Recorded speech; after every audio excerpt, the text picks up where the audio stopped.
ഒരു മിനിറ്റ് ചേട്ടാ വഴി ബ്ലോക്ക്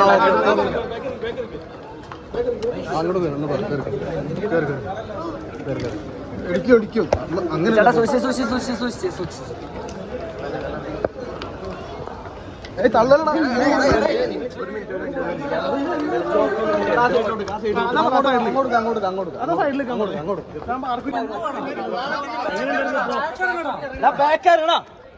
ആൾക്ക് കംഫർട്ടായി നിൽക്കുന്ന സംസാരിക്കാൻ പറ്റുള്ളൂ.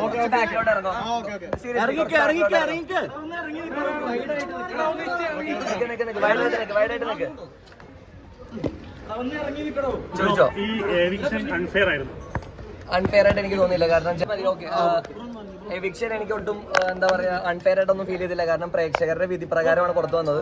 എന്റെ ഓവർ കോൺഫിഡൻസ് ഉണ്ടായിരുന്നു. എനിക്ക് പവർ ടീമിൽ നിന്ന് ഇറങ്ങിയ സമയത്ത് ഈ ആഴ്ച പോയില്ല എന്നൊരു കോൺഫിഡൻസ് ഉണ്ടായിരുന്നു. പക്ഷെ അതാണ് തിരിച്ചടിച്ചതെന്ന് എനിക്ക് തോന്നുന്നു. എന്റെ അമ്മോ, അപ്പൊ അതേ ഉള്ളൂ, അത്രേ ഉള്ളൂ. വേറെന്താ? അല്ല, ഇതിനകത്ത് മൊത്തം പുറത്ത് ഗബ്രി ജാസ്മിൻ വിഷയമാണ്. ശരിക്കും നിങ്ങൾ തമ്മിൽ എന്തായിരുന്നു അകത്ത്? അതിനെ കുറിച്ച് ഡീറ്റെയിൽ ആയിട്ട് ഞാൻ സംസാരിക്കും. ഇപ്പൊ ഞാൻ ആക്ച്വലി ഇന്നലെ പുറത്തിറങ്ങിയിട്ട് ടയേർഡാണ്, ഉറക്കമൊന്നും ശരിയായിട്ടില്ല. ഡീറ്റെയിൽ ആയിട്ട് നമുക്ക് എല്ലാവർക്കും വേറൊരു ദിവസം ഇരിക്കാം. അതിനെക്കുറിച്ച് ഇപ്പൊ സംസാരിക്കാനായിട്ട് പറ്റാവുന്ന ഒരു മാനസികാവസ്ഥയിലല്ല ഞാൻ. ഒന്ന് വീട്ടിൽ ചെന്ന് റെസ്റ്റ് ഒക്കെ എടുത്ത് എല്ലാവരോടും സംസാരിക്കാൻ വേറൊരു ദിവസം വരാം. ഇത് എന്റെ മുമ്പ് ശ്വാസം ബ്രോ, ഇന്നലെ ഗബ്രി ഔട്ടായതിനു ശേഷം എല്ലാവരുടെ പേരും പറഞ്ഞിട്ട് വിഷ് അല്ലെങ്കിൽ ഓൾ ദി ബെസ്റ്റ് പറഞ്ഞു. പക്ഷെ ജാസ്മിന്റെ പേര് മാത്രം പറഞ്ഞില്ല. ജാസ്മിനോട് ബായ് പറയേണ്ടതായിട്ട് എനിക്ക് തോന്നിയില്ല. കാരണം അത് ഞാൻ ഓൾറെഡി നമ്മുടെ ആക്ടിവിറ്റി ഏരിയയിൽ വെച്ച് പറഞ്ഞിട്ടാണ് ഞാൻ പുറത്തേക്ക് ഇറങ്ങിയത്. പിന്നെ ആ പ്രഷറിൽ എനിക്ക് ആ വീഡിയോ കണ്ട സമയത്ത്, AV കണ്ട സമയത്ത് മൈൻഡ് വേറൊരു സ്ഥലത്തായിരുന്നു. അപ്പൊ അതിന്റെ പ്രഷറിൽ ഞാൻ വിട്ടുപോയത്. ഞാൻ എല്ലാവരും പറയണമെന്നൊന്നും ആഗ്രഹിച്ചിട്ടല്ല. പിന്നെ ഒരാളെ പറഞ്ഞാൽ ബാക്കിയുള്ളവർക്ക് വിഷമമുണ്ടല്ലോ എന്ന് വെച്ചിട്ട് ഓരോരുത്തർ എടുത്തെടുത്ത് പറഞ്ഞതാണ്. ജാസ്മിനെ പിന്നെ ഞാൻ പറയേണ്ട ആവശ്യമില്ല എന്ന് അവർക്ക് തന്നെ അറിയാം. നിങ്ങൾ തമ്മിലുള്ള ഒരു ഒത്തുകളിയായിരുന്നു ഈ ശരിക്കും? അല്ല, ഒരിക്കലും അല്ല. ടീമായിട്ട് കളിച്ചുകൊണ്ട് മാത്രമാണ് നിങ്ങൾ വഴി മാറ്, വഴി മാറ്, വഴി മാറ്, വഴിന്ന് മാറ്, വഴിന്ന് മാറ്, വഴിന്ന് മാറ്,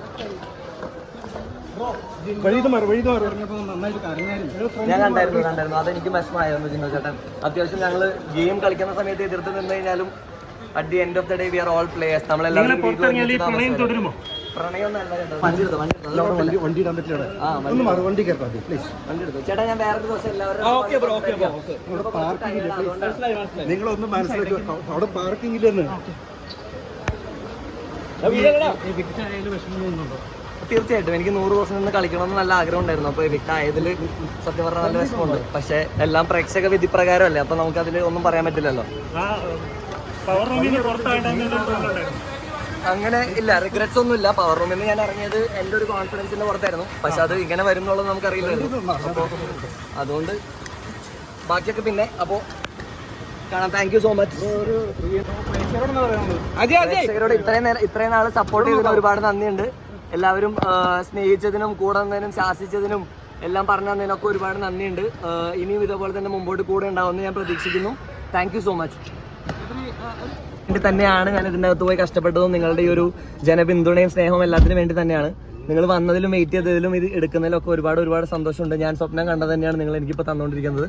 thank you so much for everything. Detail ആയിട്ട് നമുക്ക് ഇരിക്കാം, സംസാരിക്കാം, ബാക്കി എല്ലാ കാര്യങ്ങളും ചെയ്യാം. പക്ഷെ ഇപ്പോൾ ഞാൻ ആക്ച്വലി ഭയങ്കര ടയേർഡാണ്. ഇന്നലെ എവിക്ഷൻ കഴിഞ്ഞപ്പോൾ തൊട്ട് ഭയങ്കര തിരക്കില് ഓട്ടത്തിലും പരിപാടികളിലായിരുന്നു. അതിന്റെ കുറെ പരിപാടികൾ ഉണ്ടായിരുന്നു. അതിനെ കുറിച്ച് ഇപ്പൊ പറയാറായിട്ടില്ല ചേട്ടാ. അതിനെ കുറിച്ച് ഇപ്പൊ പറയാറായിട്ടില്ല. അതുകൊണ്ടാണ് എനിക്ക് അതിനെ കുറിച്ച് ഇപ്പൊ സംസാരിക്കാൻ പറ്റില്ല. സോറി.